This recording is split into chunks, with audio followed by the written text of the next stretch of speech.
morning. Bonjour. Comment allez-vous? Guten Tag. Annyeonghaseyo. Konbanwa. I'm going to begin in just a minute. Alea, thank you for letting me know. I look forward to your comments later. I will look at them for sure.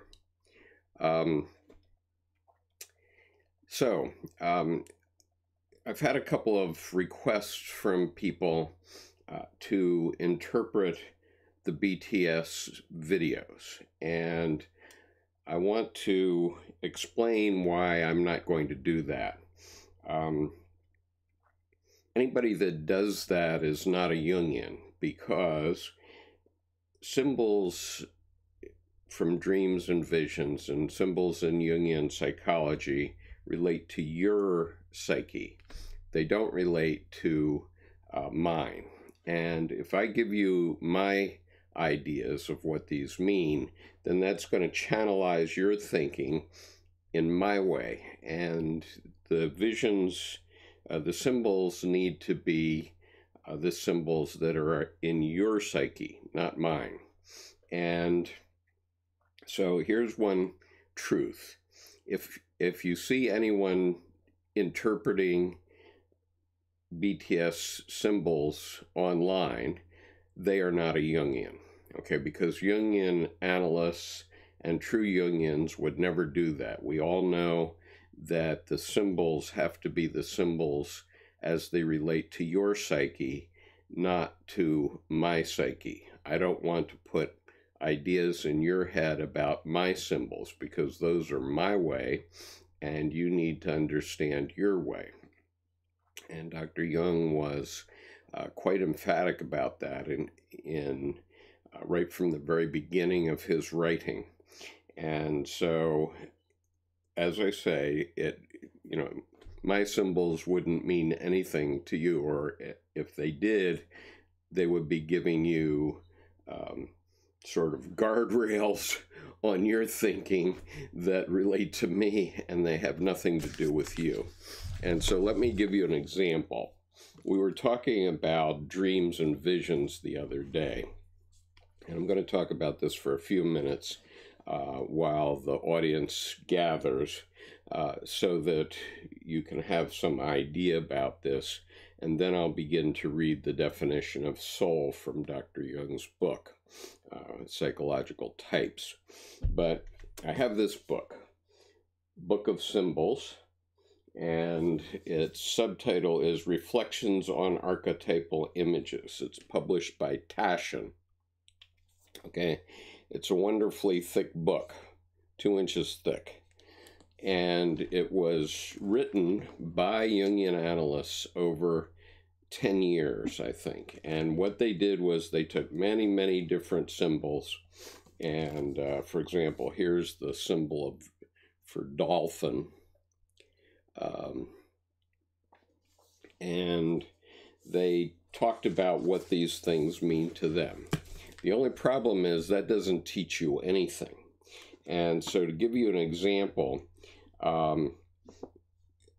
at the beginning of my reading group in the summer of 2016, I was having to, I had learned that I had to have my knee replaced.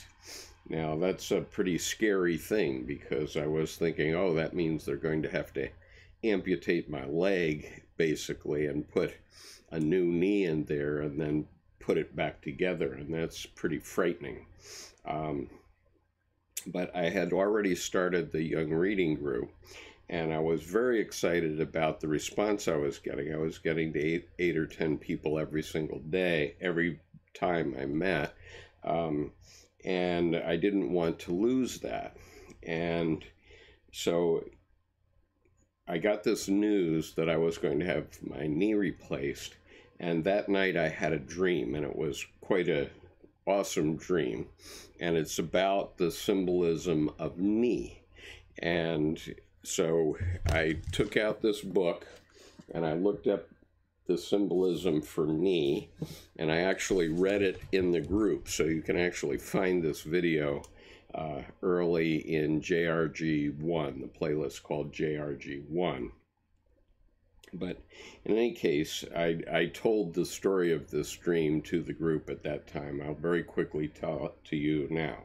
So in the dream, I'm in a dark parking lot, and there's a white limousine there, and the back doors are wide open, and all of my members from the Jung reading group are all in there, very happy, having a party, and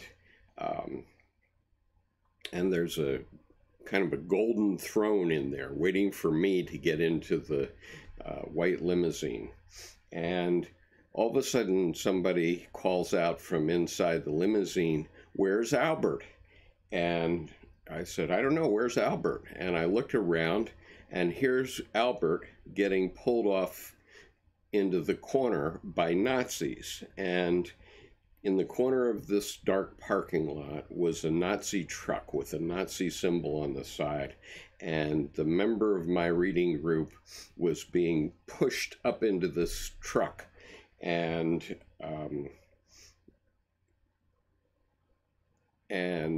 when he's in the truck, he looks out and says, "Save me." And then I wake up. And so when I woke up, I realized that this Albert was actually my knee, calling out that it didn't want to be replaced in this case. And so I read the definition of knee, which comes from this book of symbols I've been referring to, this book of symbols. And there was no sign in the definition of knee in this book about Albert. And it's become a joke in my reading group, my local reading group, ever since. And people say, "How's Albert?"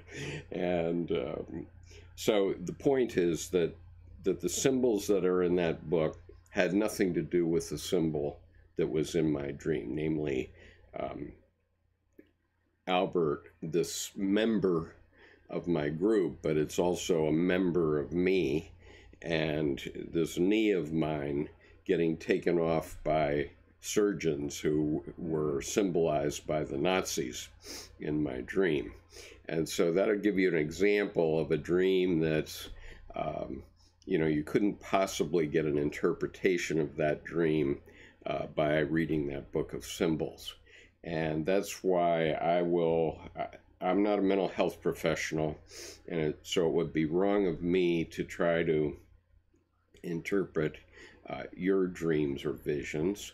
And it's certainly wrong of me to try to interpret for others BTS's dreams and visions and ideas. That's for them and for you to interpret them as they relate to you, not as they relate to me. And so, you won't, the reason I say that you'll never get a real Jungian to do that is because a Jungian analyst is a mental health professional. And in order for them to say anything about symbolism, they have to do what's called an anamnesis, which means they have to take a case history of the individual involved in order to understand how the symbolism fits into their life. And that's a very, very complicated process. It takes quite a bit of time. And so that's why I say you'll never hear a true Jungian trying to offer you symbols. So if are explanations of symbols for BTS, because we all have different explanations for those symbols as they relate to us individually. So that's number one. And welcome. We have 34 people here this morning so far. That's terrific. And Daniela says, "Woo woo, Creo soy." Daniela, I'm sorry I do not speak and read Spanish well, but let me just say that I have opened the possibility of BTS Army members translating these videos. And so I hope that there will be some Spanish translations soon. There definitely have been a lot of Spanish-speaking followers of BTS who've been asking for translation. And so I'm sure that there is interest in it. And I did have one person come to me yesterday and say that she was going to take up Portuguese. So I think that we will start to see translations very soon. And I apologize, I don't speak Spanish. I speak Japanese and Chinese, if that's any use to you, and a little bit of Arabic. But Spanish is not my forte, and neither is French or German. So I'm going to just do my best in English and hope that the rest of you can work things out. Okay, so here's what I'm going to do. I'm going to read this definition of soul just to give you a sense of it. Now, this definition comes up in this book, Psychological Types by C.G. Jung. It's published by Princeton University Press. It's volume 6 of the Collected Works of C.G. Jung. And in the back of this book, there are about 200 pages of definitions, but actually it's not that many definitions. Let me just give you a sense of it. There are only 57 pages of definitions, but it's quite a number of pages.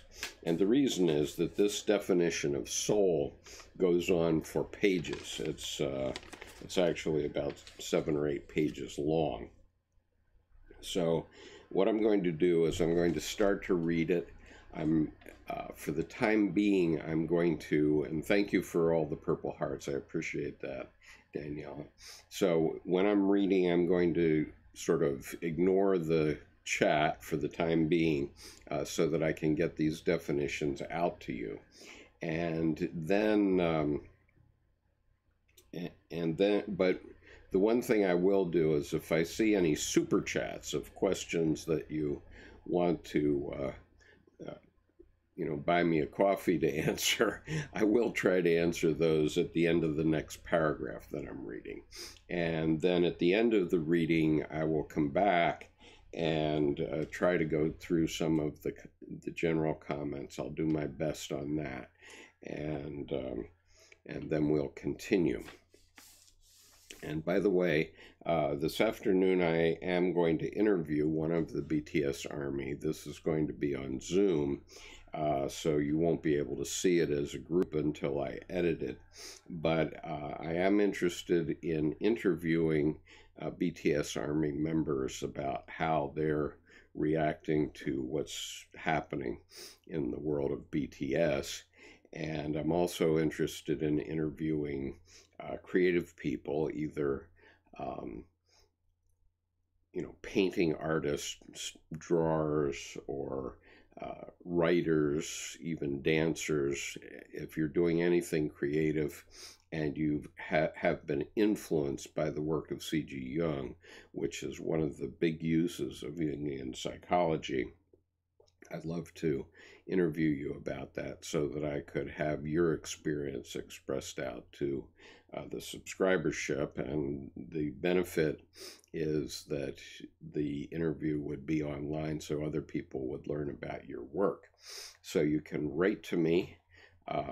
You can go to the, here, let me just, in the chat, I will give you my email address. And if you're interested in being interviewed, I will, please send me an email there and we'll work it out. The person I'm going to interview today left on the very first day that I was doing this for the BTS Army. The person I interviewed today left a very, very long essay in the comments, and it's a very interesting commentary that she wrote. And just to give you an order of magnitude, I did blow up the words so I could read it better, but it's 5 pages long. And so I'm going to go through her comments one by one with her as part of my interview. And Iklas, if you want. I'd love to have help on translation. Unfortunately, I don't have a lot of money because one of the defeats in my life was that I lost my life savings in the crash of 2008 and had to reinvent myself after that.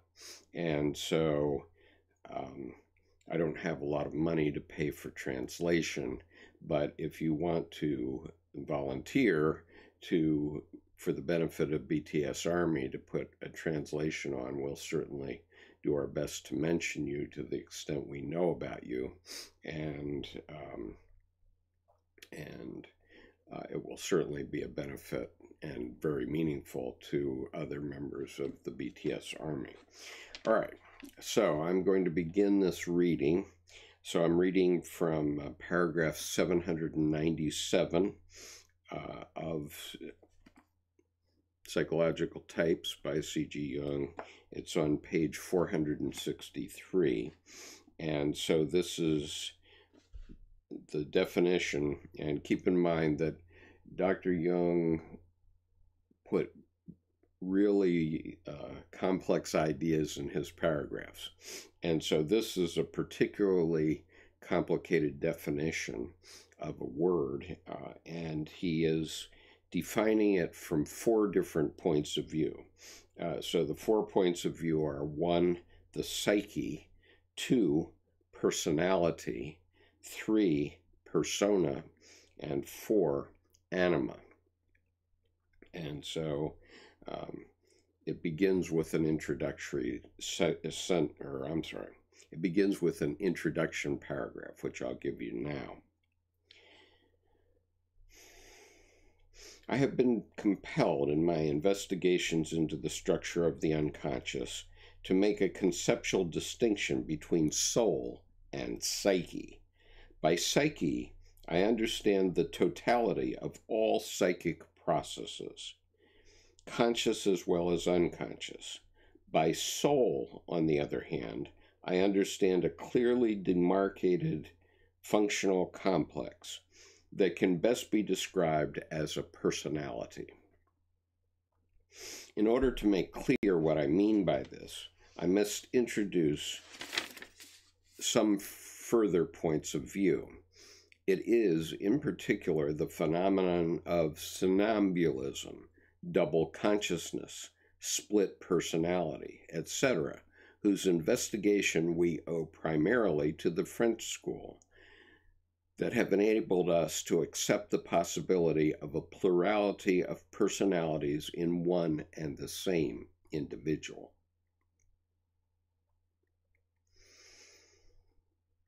Title, and he said the subtitle is Soul as a Functional Complex or Personality. Paragraph 798. It is at once evident that such a plurality of personalities can never appear in a normal individual, but, as the above-mentioned phenomena show, the possibility of a dissociation of personality must exist, at least in the germ, within the range of the normal. So he's saying that it can be in a normal individual. And I hope you're hearing me because I'm getting a red sign from... I'm now getting a message from... online. Okay. All right.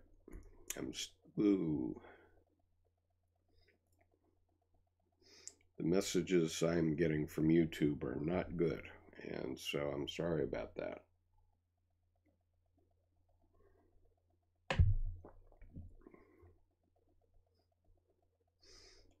So, in any case,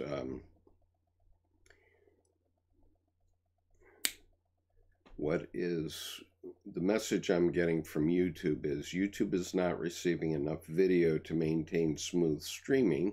As such, viewers will experience buffering. So you may be experiencing buffering. I'm going to keep talking anyway, and hopefully you'll be able to see what I'm talking about later. So I'm in this subtitle called Soul as a Functional Complex or Personality, paragraph 798. And GLJ Angel.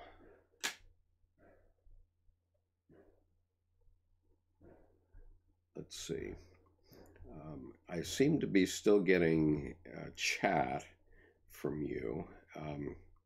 What I think I'm going to do. All right. Let me try to keep going. So it's buffering and coming back. So I'm going to keep going. The chat is still working, and I seem to be able to see my own studio. So I'm going to continue. Paragraph 798.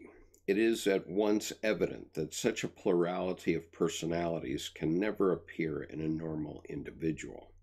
But as the above-mentioned phenomena show, the possibility of a dissociation of personality must exist, at least in the germ, within the range of the normal. So Dr. Jung's saying it does exist, even though he said it doesn't exist. This is Jung's writing.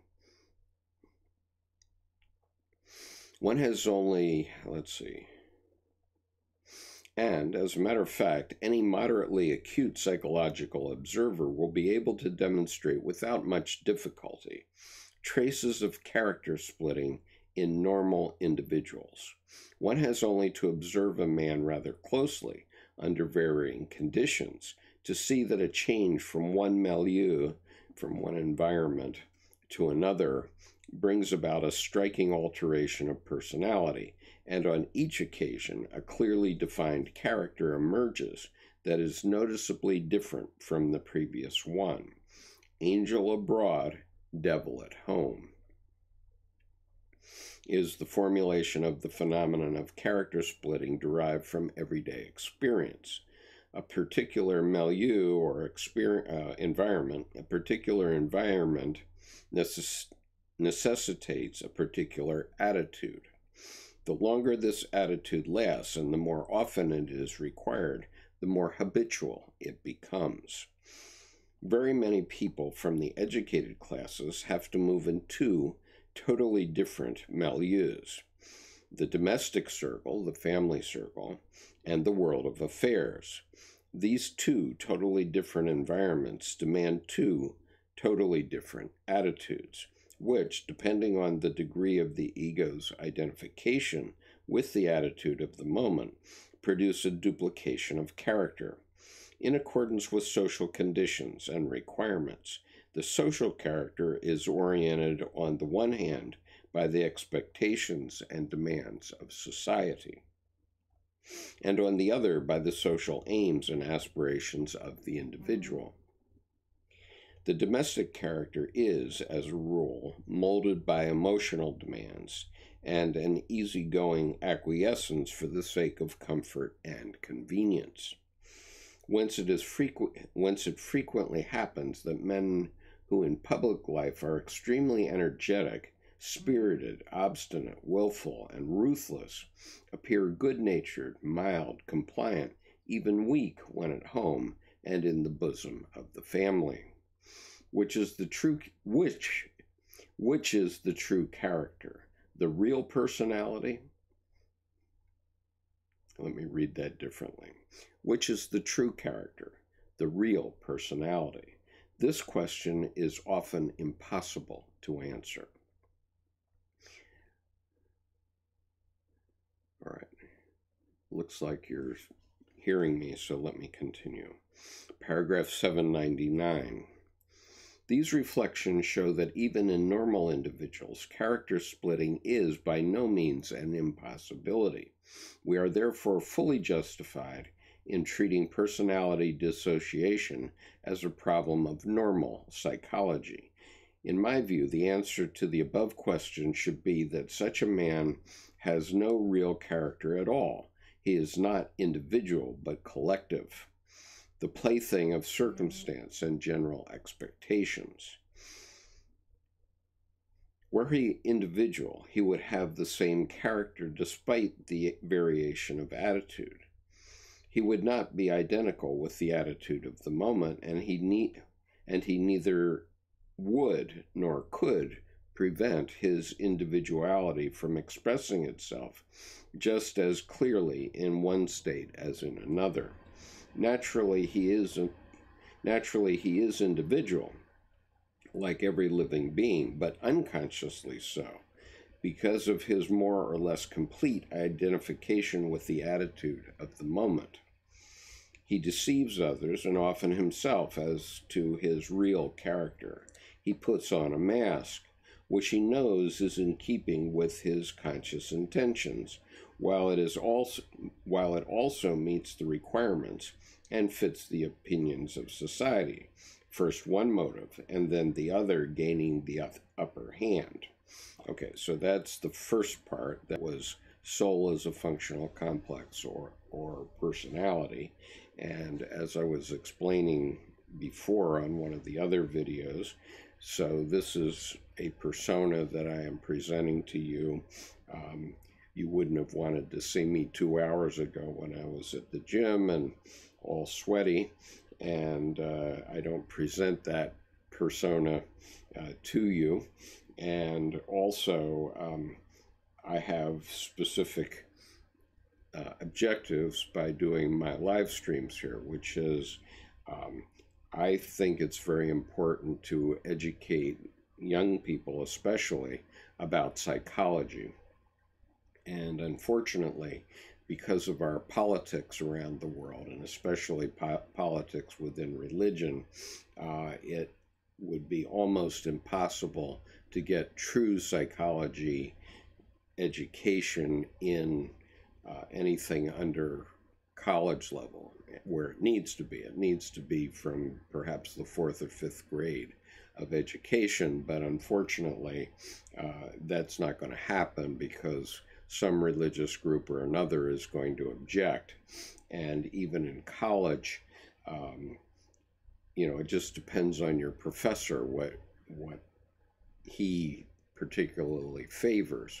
And so Dr. Jordan Peterson, who's a very famous clinical psychologist and professor, was influenced by Dr. Jung, very much so, and you can see that through all his work, but he is also restricted because he has to talk about other schools of psychology too.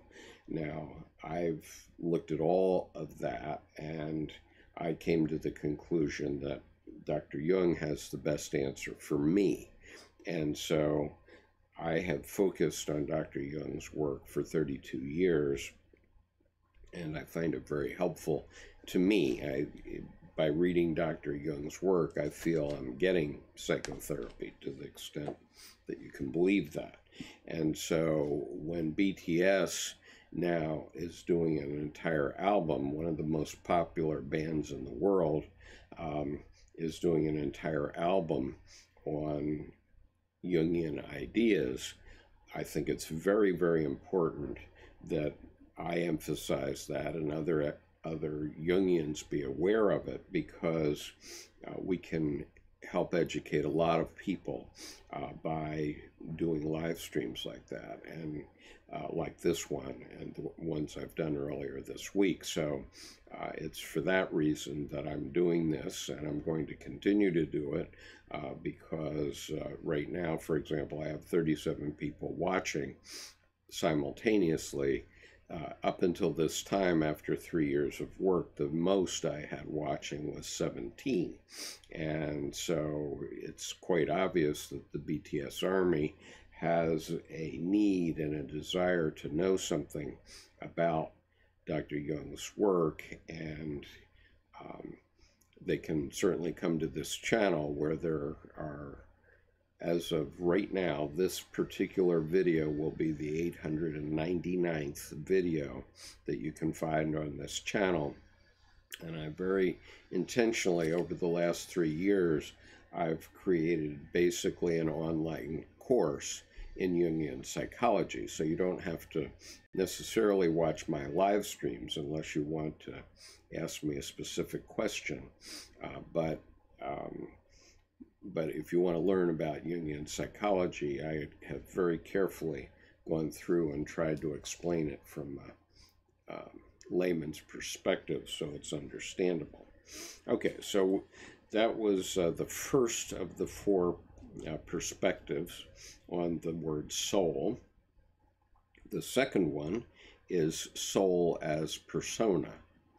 And so I'm going to read that section now. Paragraph 800.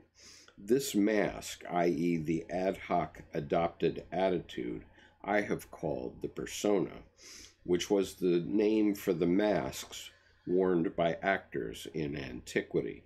The man who identifies with this mask I would call personal, or as opposed to individual. Paragraph 801. The 2 above-mentioned attitudes represent 2 collective personalities, which may be summed up quite simply under the name personae, which means plural for persona. I have already suggested that the real individuality is different from both.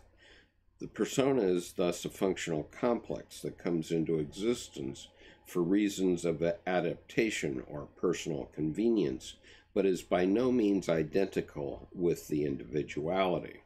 The persona is exclusively concerned with the relation to objects. The relation of the individual to the object must be sharply distinguished from the relation to the subject. So in the case of BTS, the persona that BTS puts on stage and when they're out and about as BTS is different from the way they really are in their hearts when they're not doing their job of being a K-pop band, or maybe it's a post-K-pop band, as many of you have indicated that they weren't really accepted in K-pop originally. So anyway, moving on.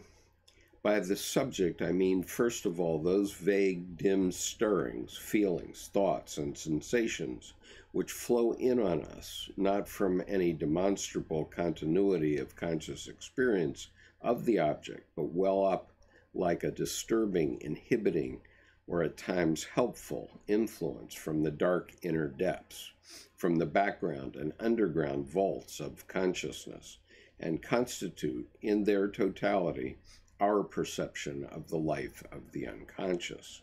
The subject conceived as the inner object is the unconscious. Just as there is a relation to the outer object, an outer attitude, there is a relation to the inner object, an inner attitude. It is readily understandable that this inner attitude, by reason of its extremely intimate and inaccessible nature, is far more difficult to discern than the outer attitude, which is immediately perceived by everyone.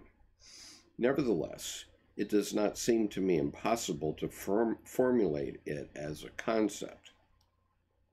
All those allegedly accidental inhibitions, fancies, moods, vague feelings, and scraps of fantasy that hinder concentration and disturb the peace of mind, even of the most normal man, and that are rationalized away as being due to bodily causes and such like, usually have their origin not in the reasons consciously ascribed to them, but in perceptions of unconscious processes. Dreams naturally belong to this class of phenomena, and, as we all know, are often traced back to such are often traced back to such external and superficial causes as indigestion, sleeping on one's back, and so forth, in spite of the fact that these explanations can never stand up to a searching criticism. The attitude of the individual in these matters is extremely varied. One man will not allow himself to be disturbed in the slightest by his inner processes. He can ignore them completely. Another man is just as completely at their mercy. As soon as he wakes up, some fantasy or other, or a disagreeable feeling, spoils his mood for the whole day. A vaguely unpleasant sensation puts the idea into his head that he is suffering from a secret disease. A dream fills him with gloomy forebodings, although ordinarily he is not superstitious. Others, again, have only periodic access to these unconscious stirrings, or only to a certain category of them. For one man, they may never have reached consciousness at all as anything worth thinking about. For another, they are a worrying problem he broods on daily. One man takes them as physiological, another attributes them to the behavior of his neighbors, another finds in them a religious revelation. Paragraph 802. These entirely different ways of dealing with the stirrings of the unconscious are just as habitual as the attitudes of the outer object. The inner attitude, therefore, is correlated with just as definite a functional complex as the outer attitude. People who, it would seem, entirely overlook their inner psychic processes no more lack a typical inner attitude than the people who constantly overlook the outer object and the reality of facts lack a typical outer one. In all the latter cases, which are by no means uncommon, the persona is characterized by a lack of relatedness, at times even a blind inconsiderateness that yields only to the harshest blows of fate. So you could imagine a less personable pop organization that is very arrogant. They have a persona out there on the stage, but they're very arrogant and they don't want to have anything to do with their fans. This is not the case with BTS, as I understand, but you can imagine that some bands might be that way, or some other high mucky mucks might be that way. People like bankers, lawyers, bishops, you name it. Not infrequently, it is just these people with a rigid persona who possess an attitude of the unconscious processes which is extremely susceptible and open to influence. Inwardly, they are as weak, malleable, and soft-centered as they are inflexible and unapproachable outwardly. Their inner attitude, therefore, corresponds to a personality that is diametrically opposed to the outer personality. Okay, so you could think of a bully, for example. Bullies are very often like this. They're weak inside. And so when I was in the 4th grade, my father taught me about that. I was going to a country school, and there was a 5th grader who was considerably bigger than me, and he was trying to bully me. And my father just taught me, just remember, a hard-boiled egg is always yellow inside. And so that's a American colloquialism. Yellow inside means a coward.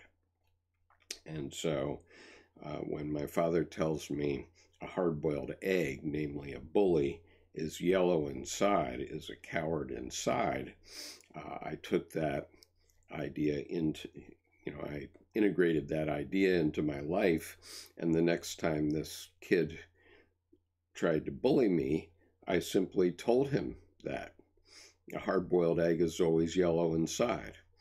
I just said that to him, that's all. And instantly, his attitude toward me changed, and we became friends after that.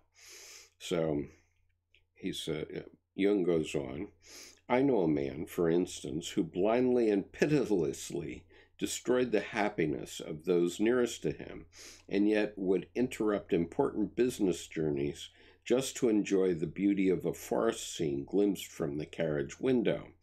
Cases of this kind are doubtless familiar to everyone, so I need not give further examples. Okay, so that's the second perspective on soul, and that was soul as persona. Let's see. Okay, I'm going to come back to these comments so that I can get through the rest of this.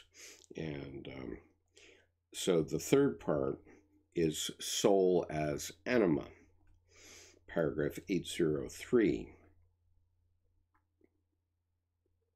And before I begin this, I should read a footnote. There's a footnote here, and it's footnote 80. In the German text, the word anima is used only twice, here and at the beginning of paragraph 805. Everywhere else, the word used is Seele. That's a German word, S-E-E-L-E, Seele, which translates as soul. In this translation, anima is substituted for soul when it refers specifically to the feminine component in a man, just as in definition 49, soul image, animus, is substituted for soul when it refers specifically to the masculine component in a woman. Soul is retained only when it refers to the psychic factor common to both sexes. The distinction is not always easy to make, and the reader may prefer to translate anima animus back into soul on occasions when this would help to clarify Jung's argument. For a discussion of this question and the problems involving the translating of Seele, S-E-E-L, the German word, see Psychology and Alchemy, paragraph 9, note 8. See also 2 essays on analytical psychology, paragraphs 296 and following, for the relations between anima and animus and persona. Signed, the editors. Okay, so that was the footnote. Now let me give you the actual statement. Paragraph 803. We can therefore speak of an inner personality with as much justification as, on the grounds of daily experience, we speak of an outer personality. The inner personality is the way one behaves in relation to one's inner psychic processes. It is the inner attitude, the characteristic face, that is turned toward the unconscious. I call the outer attitude, the outward face, the persona, and the inner attitude, the inward face, I call the anima. Right. To the degree that an attitude is habitual, it is a well-knit functional complex with which the ego can identify itself more or less.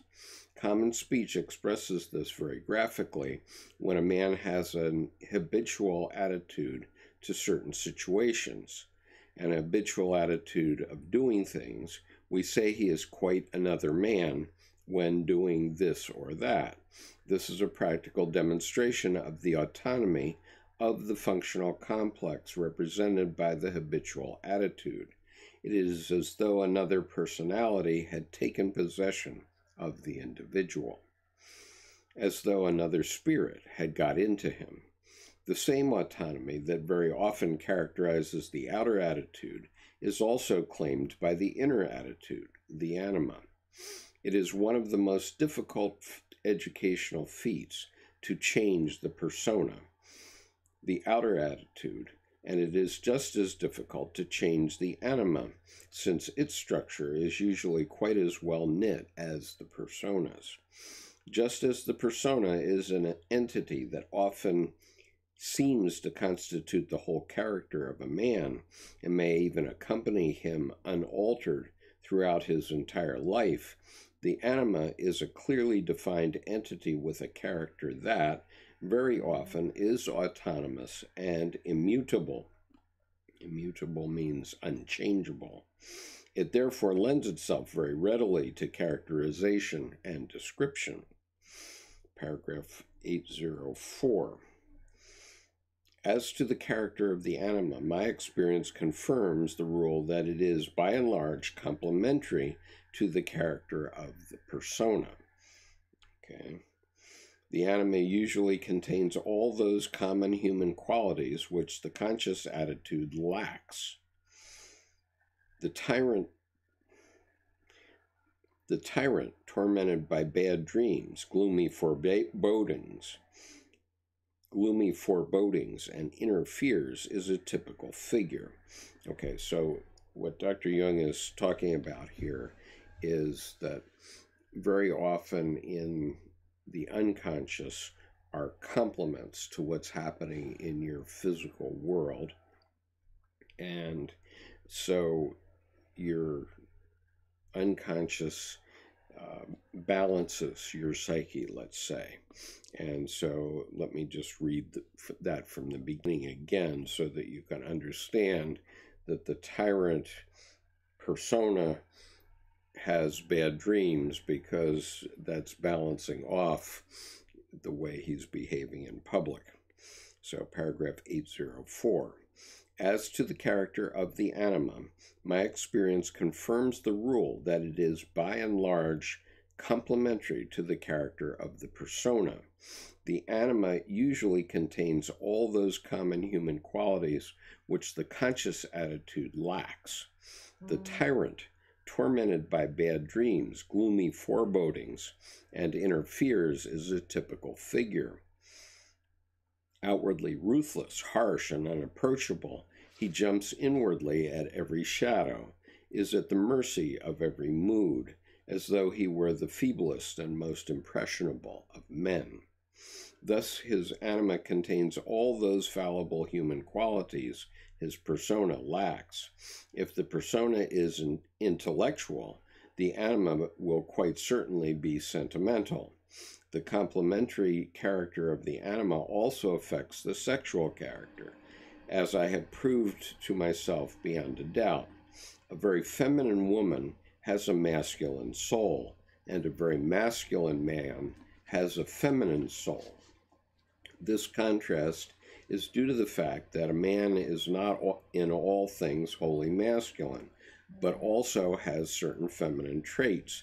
The more masculine his outer attitude is, the more his feminine traits are obliterated. Instead, they appear in his unconscious. This explains why it is just those very virile men who are most subject to characteristic weaknesses. Their attitude of the unconscious has a womanish weakness and impressionability.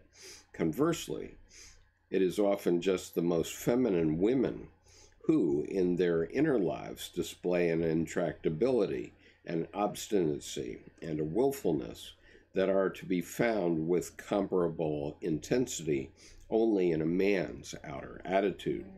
These are masculine traits which, excluded from the womanly outer attitude, have become qualities of her soul.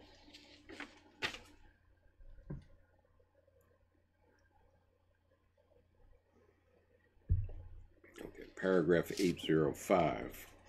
If, therefore, we speak of the anima of a man, we must logically speak of the animus of a woman, if we are to give the soul of a woman its right name. Whereas logic and objectivity are usually the predominant features of a man's outer attitude, or are at least regarded as ideals, in the case of a woman, it is feeling. In the case of a woman, it is feeling. But in the soul, it is the other way round.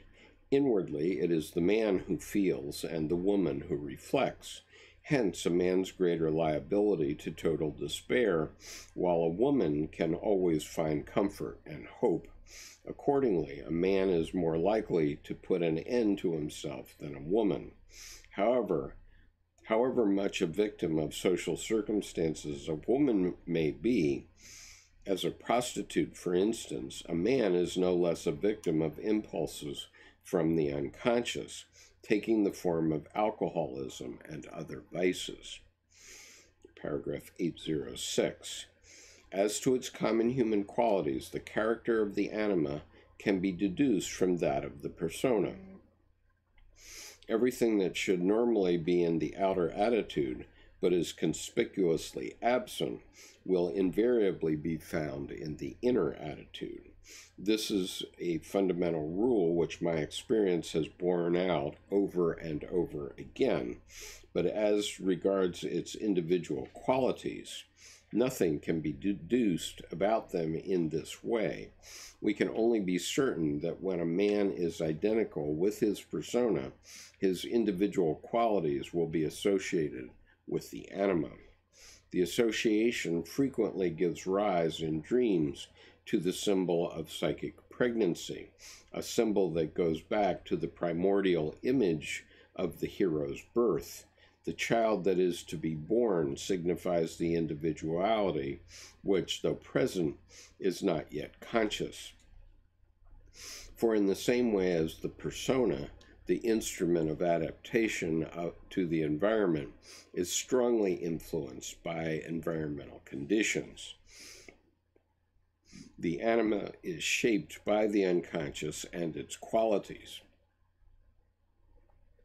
In a primitive milieu, the persona necessarily takes on primitive features, and the anima similarly takes over the archaic features of the unconscious as well as its symbolic, prescient character, hence the pregnant, creative qualities of the inner attitude.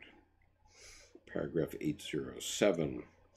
Identity with the persona automatically leads to an unconscious identity with the anima because when the ego is not differentiated from the persona, it can have no conscious relation to the unconscious processes. Constantly, it is these processes. It is identical. Consequently, it is these processes. It is identical with them. Anyone who is himself his outward role will infallibly succumb to the inner processes. He will either frustrate his outward role by absolute inner necessity or else reduce it to absurdity by a process of enantiodromium. He can no longer keep to his individual way, and his life runs into one deadlock after another. Moreover, the anima is inevitably projected upon a real object, with which he gets into a relation of almost total dependence. Every reaction displayed by this object has an immediate, inwardly enervating effect on the subject. Tragic ties often formed in this way. Tragic ties are often formed in this way. And now there's another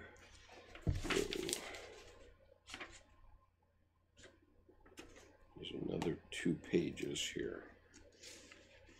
Wait a minute.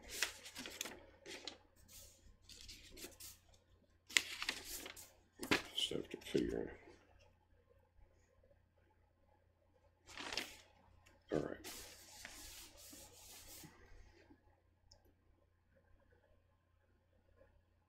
So I'm sorry, I'm not talking to your chat as yet.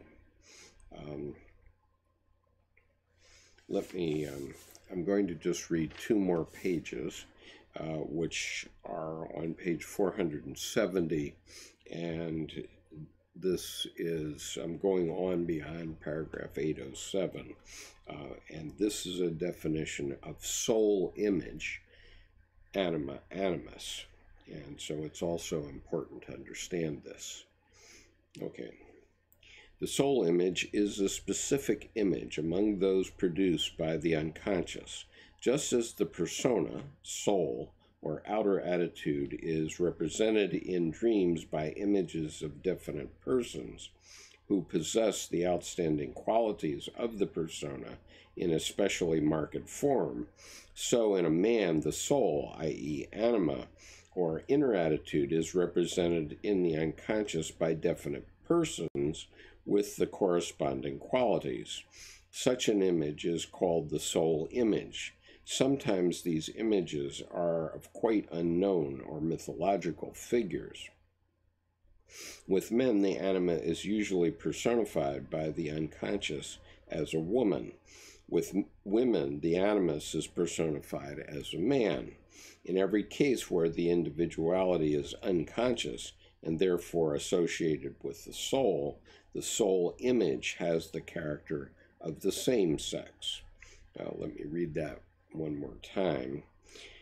In every case where the individuality is unconscious and therefore associated with the soul image has the character of the same sex. In all cases where there is an identity with the persona and the soul accordingly is unconscious, the soul image is transferred to a real person. This person is the object of intense love or equally intense hate or fear. The influence of such a person is immediate and absolutely compelling because it always provokes an effective response.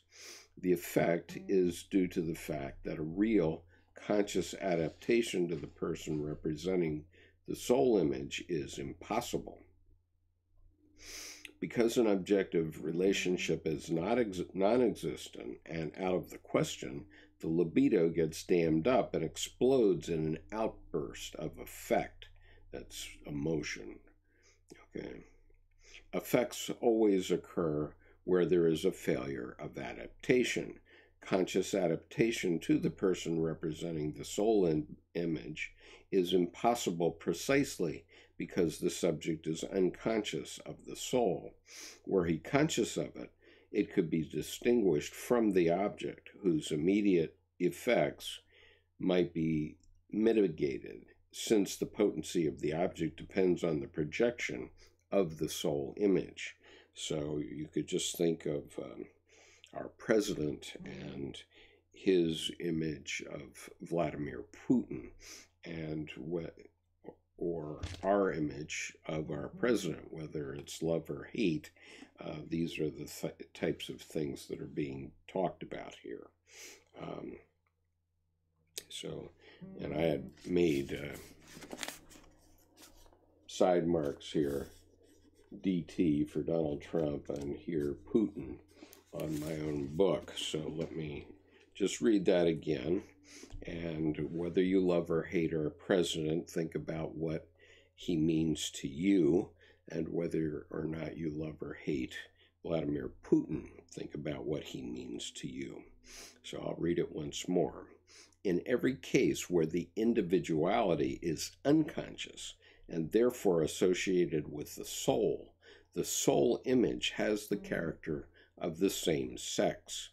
In all cases where there is an identity with the persona, and the soul accordingly is unconscious, the soul image is transferred to a real person. This person is the object of intense love or equally intense hate or fear. The influence of such a person is immediate and absolutely compelling because it always provokes an effective response. The affect is due to the fact that a real, conscious adaptation to the person representing the soul image is impossible. Because an objective relationship is non-existent and out of the question, the libido gets dammed up and explodes in an outburst of affect. Effects always occur where there is a failure of adaptation. Conscious adaptation to the person representing the soul image is impossible precisely because the subject is unconscious of the soul. Were he conscious of it, he could be distinguished from the object, whose immediate effects might then be mitigated, since the potency of the object depends on the projection of the soul image. Paragraph 809. For a man, a woman is best fitted to be the real bearer of his soul image, because the feminine quality of his soul. For a woman, it will be a man. Wherever an impassioned, almost magical relationship exists between the sexes, it is invariably a question of a projected soul image. Since these relationships are very common, the soul must be unconscious just as frequently. That is, vast numbers of people must be quite unaware of the way they are related to their inner psychic processes.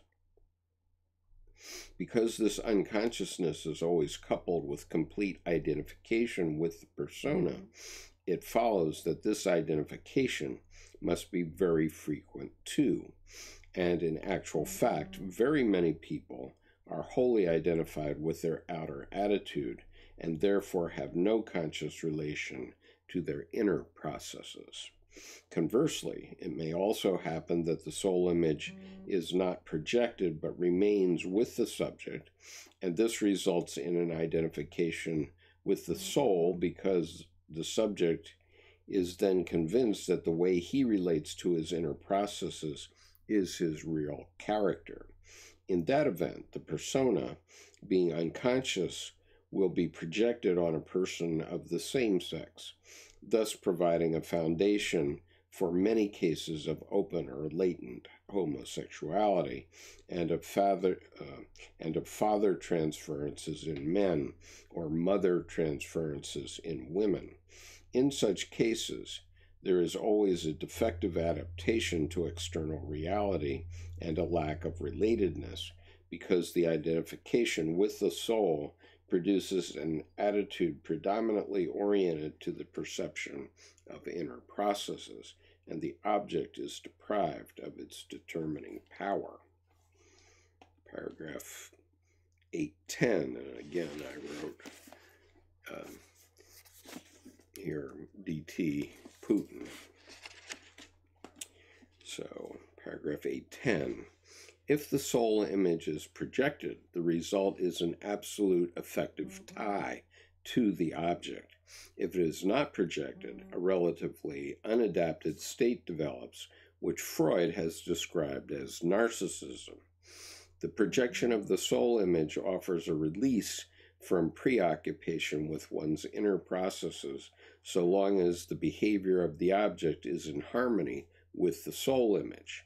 The subject is then in a position to live out his persona and develop it further.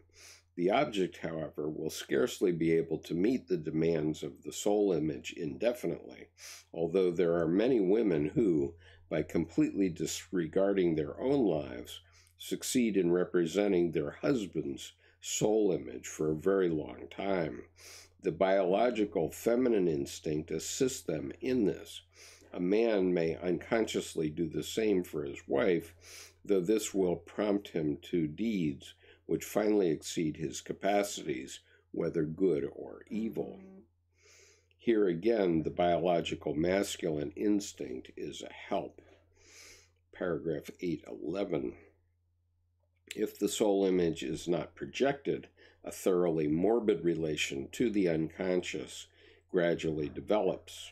The subject is increasingly overwhelmed by unconscious contents, which his inadequate relation to the object makes him powerless to assimilate or put to any kind of use, so that the whole subjective-object relationship only deteriorates further. Naturally, these two attitudes represent the two extremes between which the more normal attitudes lie. In a normal man, the soul image is not distinguished by any particular clarity, purity, or depth, but is apt to be rather blurred. In men with a good-natured and unaggressive persona, the soul image has a rather malevolent character. A good literary example of this is the demonic woman who is the companion of Zeus in Spittler's Olympian Spring. For an idealistic woman, a depraved man is often the bearer of the soul image, hence the savior fantasy so frequent in such cases. The same thing happens with men when the prostitute is surrounded with the halo of a soul crying for succor. Okay, so that is the reading for today. That is Dr. Jung's definition of soul. And the reason that I read that is because Mary Stein specifically referred to that definition in Map of the Soul. And since Map of the Soul is the subject of the BTS new album coming out on April 12th, you'll need to understand what the soul is in connection with this. So now I will attempt to go back and look at the chats. I don't know how many have been put up because I've been focused on my reading, but if you have questions or thoughts, please let me know. And let's see. So, thank you, Daniela, for your thoughts of love toward me. I appreciate that. I do read a little bit of Spanish, it seems, thanks to Pimsler. Ina says, I would like to help with German translation. It would be nice after-work project. Okay, Ina, the way that you do that is that you go down to any of these videos to the little gear beside the CC. CC stands for closed captioning. If you want to see English captioning, you can click on CC and it will give you a machine grade developed English captioning. But if you go in the little gear, then you will find the functionality for contributing a translation in your own language, and it would be terrific if you would do that. And Daniela says, Te amo Jung, which means I love Jung. That great. So Muja says, I would like to help with Arabic and French subtitles too, and that's great. Salam alaikum, Muja. You will also find some Arabic subtitles already existing on some of my channel videos, especially under the playlist for Dr. Edward Edinger, because Dr. Edinger did an interesting book called Encounters with the Self, and it's a very thin book, but so I was able to read it in 2 hours, but it's divided into 2 sections, and on the YouTube channel it's called Edinger's Portable Analytic Hour. And so in there, if you look, you will already find Arabic translation, which I think you'll find is useful. And obviously, for Muslims, what we're referring to is the book of Job, which is 500 years before Christ, and so it's before Islam separated away from Judaism and Christianity. And all 3 of those religions are Abrahamic religions. So Muslims have Job in their historical story as well. And so then, so Enos says, Army is all about helping out, no money needed. That's great, because I have none. Satinik says, thanks for sharing your knowledge with Army. Iklas says, yes, we are here to help, but it takes time with 2-hour video length. Yes, there's a couple of videos at the beginning of this playlist that I actually did last weekend that are a little bit shorter, and they were extremely popular. One of them was where I read Dr. Jung's definition of individuation, and that's had nearly 10,000 views. So that would be a great one to work on for translation. You know, I am sorry that these things are long, but Dr. Jung wrote a shelf of books, and as you can see, I've been at it for 1 hour and 15 minutes, and I've only gotten through one definition in psychological types, which was, let me tell you how many pages that was.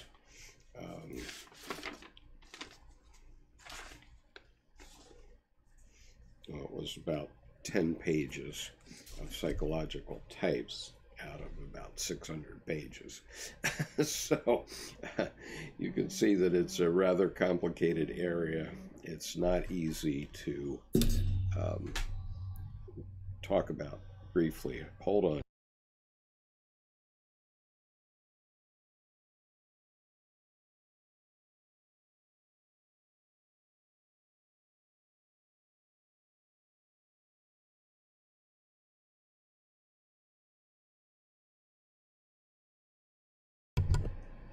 Apologies, that was my wife, and men sometimes call their wives she who must be obeyed. She carries my Anima, and so I always answer a call from my wife. Let's see. So Nora says, that's why I think Stein's book, Jung's Map of the Soul, is helpful in understanding Jung's complex ideas. Yes, it certainly is. I mean, that was a book that was intentionally written for laymen, and so it's much more simple than our typical Jungian books, which Dr. Jung's books, as Jordan Peterson once said, people just bounce off them. And so I certainly have bounced off parts of them over my 32 years of studying them. Gradually, I've gotten more and more knowledge about the central part of Jungian psychology, so I don't bounce off as often then. But it's not easy material, and so if you want easier material, you can go to JRG1 playlist on this YouTube channel. So on JRG1, JRG2, and JRG3, you will find the first, second, and third years of my local reading group, where I tried to bring people along in a simple step-by-step manner. And so if you really don't know anything about Jungian psychology, you might want to start back at the beginning. I'll do my best. Actually, the truth is, there's no good place to start with Jungian psychology. I mean, you can read Man and His Symbols or Memories, Dreams, Reflections. Both of those books were written for laymen, and were partially written by Dr. Jung, but Dr. Jung's work itself is highly complex, and he wasn't thinking that he was talking to kindergarten. And so, especially after 1944, when he had his heart attack, at that point he was 69 years old, and he just said, I'm not going to go back and explain all the basics in every one of my books. I'm just going to go. And so he then wrote several important books, including Psychology and Alchemy, Archetypes of the Collective Unconscious, Ion, Civilization in Transition, and Answer to Job, and Mysterium Conjunctionis, just to name a few, But in none of those books did he go back and explain the basics. So if you want to know the basics, you can listen to some of my JRG1 videos, or you can go back and start at the beginning of this YouTube channel and find those playlists and work with it that way. Okay, let's see. Sorry, Danielle, I cannot understand what you have said there. Rachel says, yes, the stream is breaking up a bit. I hope it's better now. And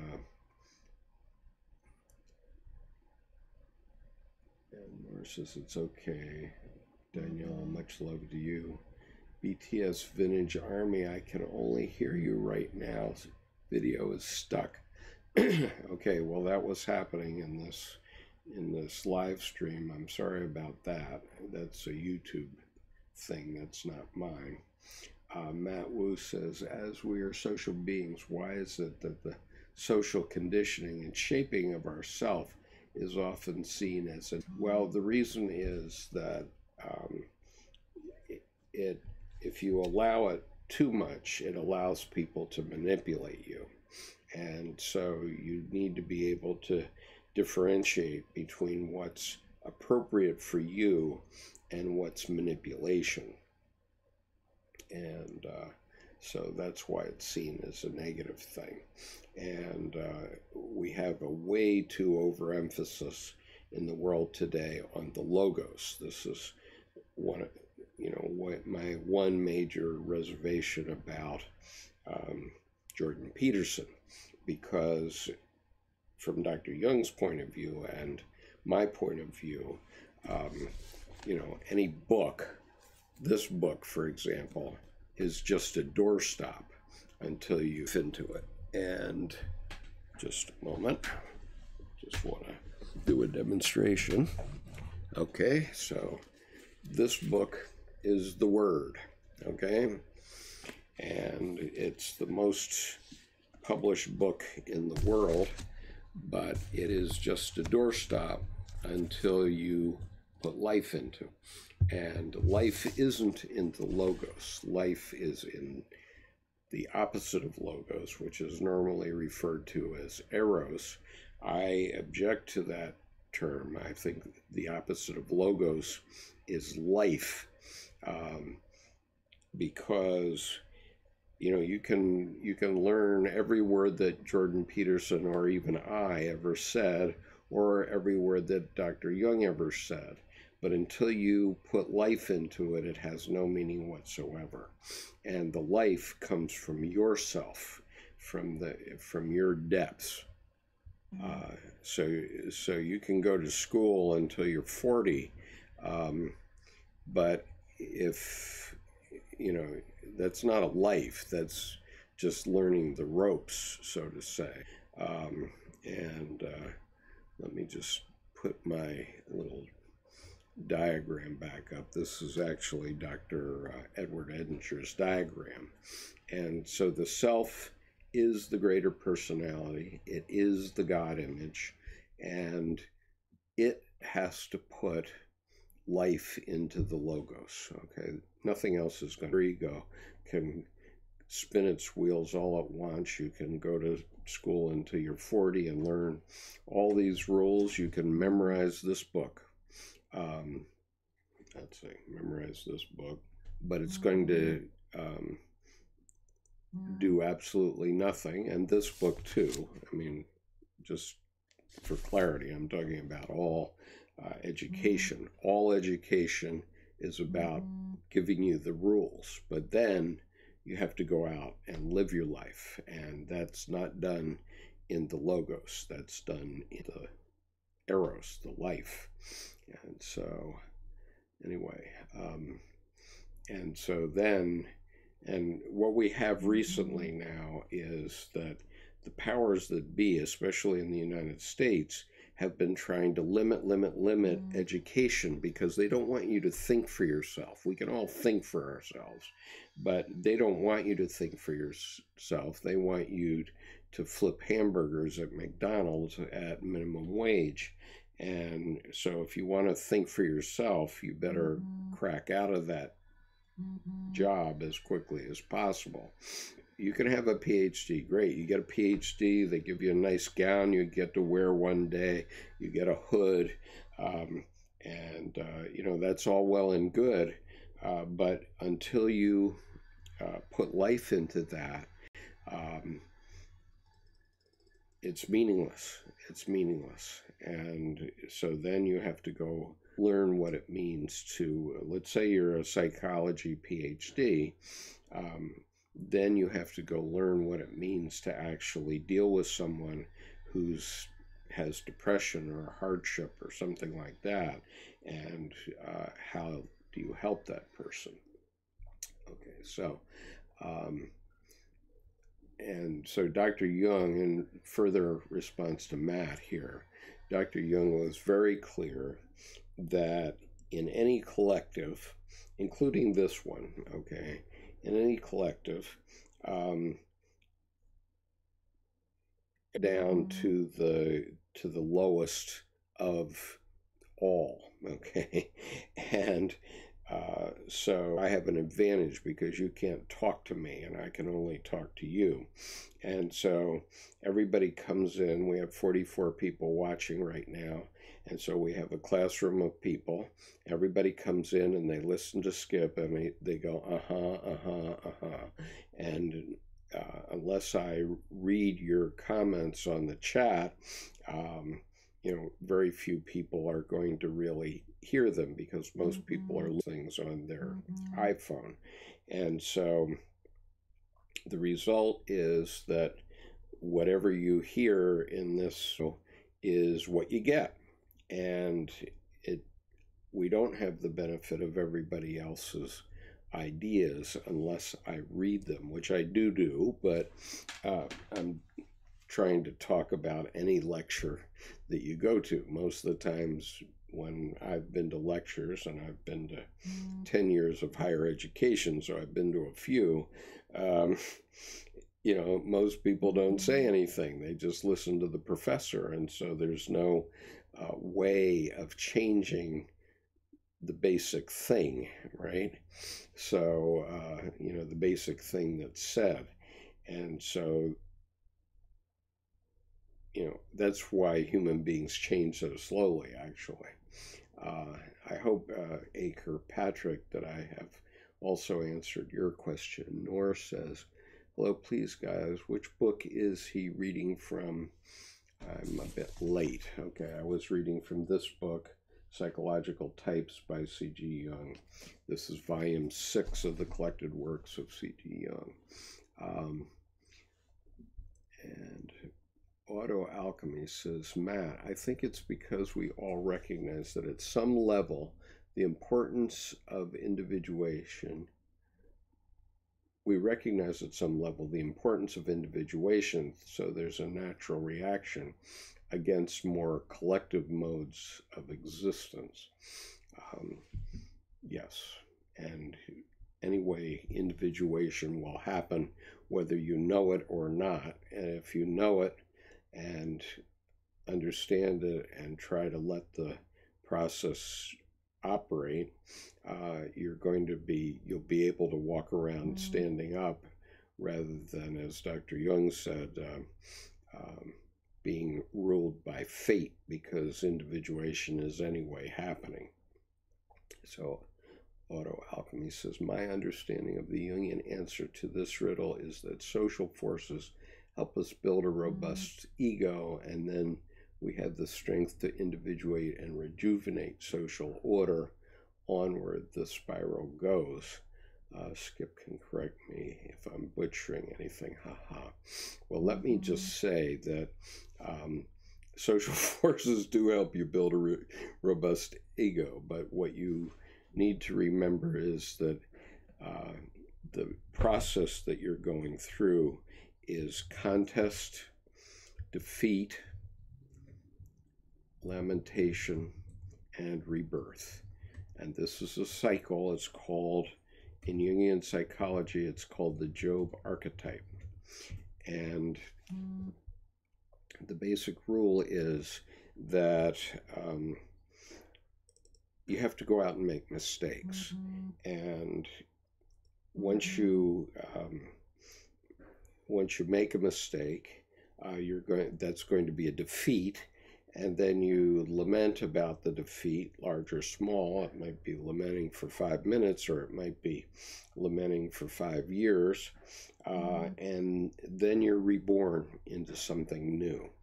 And the ideal for living an authentic life, and there is a video on this YouTube channel called How to Experience an Authentic Life. The ideal is to go through that Job archetype as many times as possible. Now, obviously, if you're not defeated, if you're a brilliant person and you can just go through with no problems, then you're a brilliant person and you're going to go through with no problems. You won't necessarily have a very strong ego then, but when you go through the Job archetype, each time you go through, it makes your ego stronger. And when it makes your ego stronger, then you're better able in general to deal with the slings and arrows of life, let's say. And then you can go out and make change. And so if we use BTS as an example of this, obviously they had many disappointments, many defeats early in their careers, and they learned from those defeats, and I'm sure they lamented about it often, and even in Kim Nam-joon's video log the day before he gave the UN lecture, or UN talk that he gave, which was phenomenal, and it indicates an incredibly individuated and mature young man. But in the video log from the day before, you can see his lamentation and defeats over his lifetime working on him, and you can see his vulnerability, which is very powerful. And his interview about this, Murray Stein actually commented on how well Kim Nam-joon is still connected with his self. And so the problem is that if you don't stay connected to yourself, you can get terribly inflated in his situation and lose contact. And when that happens, and it does happen to artists of all kinds, painting artists, it happens to writers, where they have writer's block or artist block.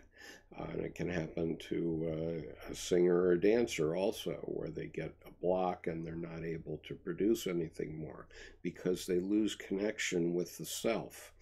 But the fact is that Kim Nam-joon seems to have connected himself, his self, very well with his persona. And so he does understand it, and he knows that he has to keep that connection. And that is so impressive to me. I hope that helps, Auto Alchemy. Patrick says, I love that. Matt Wu says, Auto Alchemy, thank you. I guess it makes sense. I'm trying to understand and reconcile what I know about sociology with Jung's theory and Freud's suppression of the id. Well, I would sort of forget about Freud, because Freud was about material life, and he wanted to suppress, you're right, and that's where Jung got off the boat. So let me just show you my boat for interest's sake. Okay, so in the last 40 years, we've had our business schools teaching us all how to be greedy and to ignore everything except the bottom line. But the problem is there's no life in that. And so the owner of this boat knows that because he's not on the boat, and the boat is sitting in the marina, and the boat is called Never Enough because you can never get enough. And so you could imagine Trump Tower as an example of this. It's like the King Midas touch. Okay, you can create a material life, but there's no life in that. And so then you have to put life in it. Okay, so well, I guess I lost my train of thought, but I think that Freud was into suppressing things, and that's not very wise. And Matt says, feels to me that in certain level we tend to perceive our social outwards persona as a fake one. I don't know if many people are that conscious about it, Matt. Maybe, I hope so. Since we're trying Jung with BTS's work, I recommend you watch the highlight reels. The concept of the female anima is beautifully portrayed. I'm definitely going to go back and do that when I have time. I have sort of been overwhelmed the last 10 days because I was not expecting this to happen. I'm very happy it's happening, by the way, and I am going to continue to promote it. But I just haven't had a chance to do that yet, and I will do. Nor says, could you please explain how it is portrayed in the highlight reel? And Nia says, unfortunately, I can't stay. She'll come back. Matt says, it flipped up on me.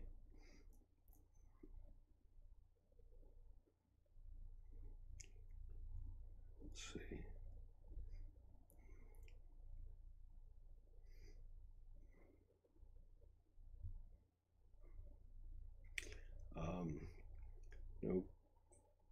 No problem. Bangtang Universe is a fictional story that runs through the album since 2015.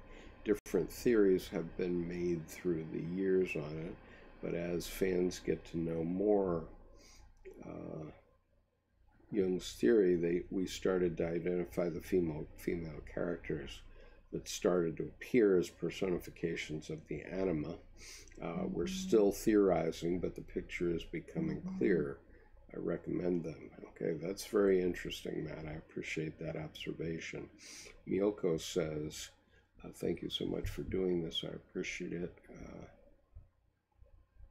Do itashimashite. Nora says, thank you, Matt.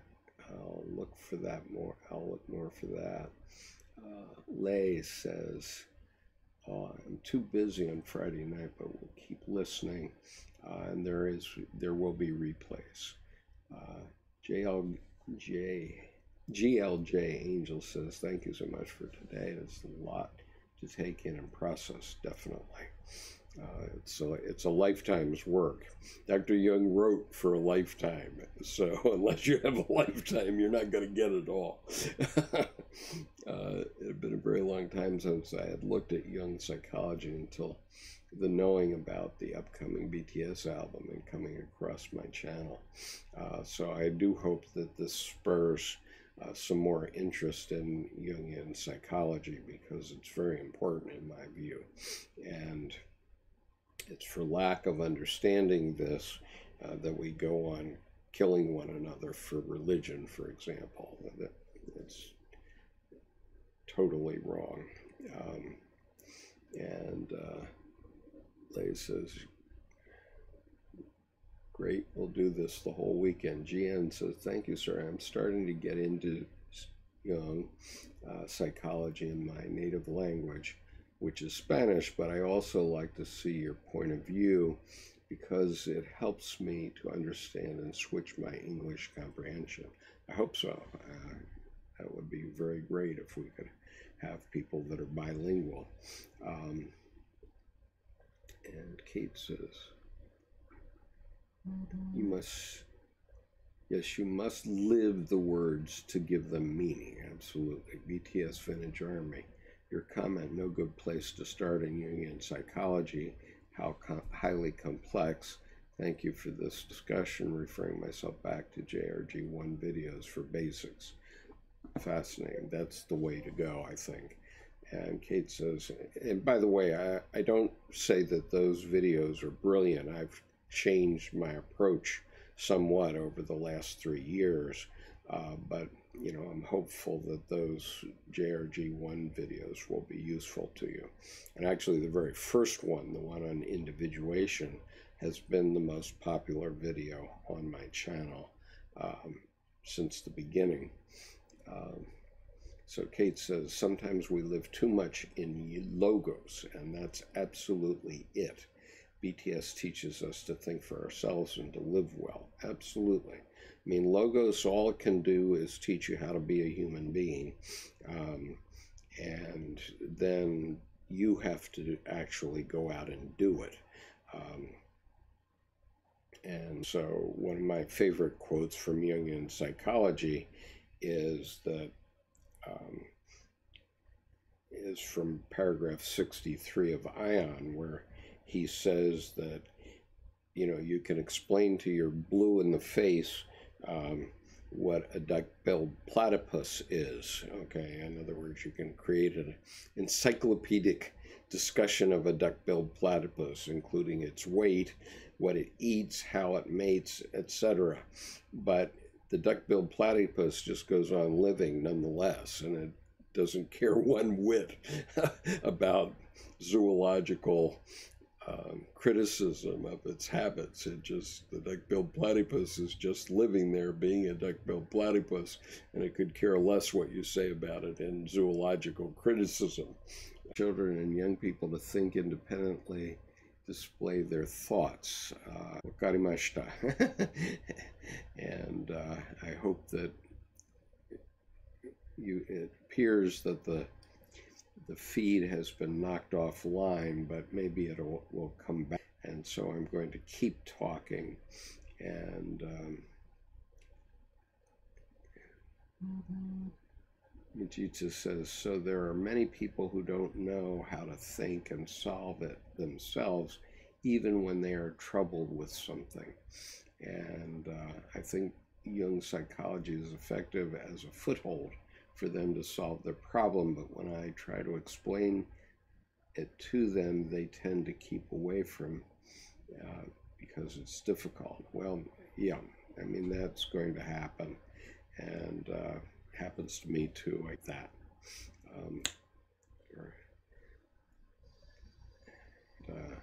I seem to be buffering. I hope you're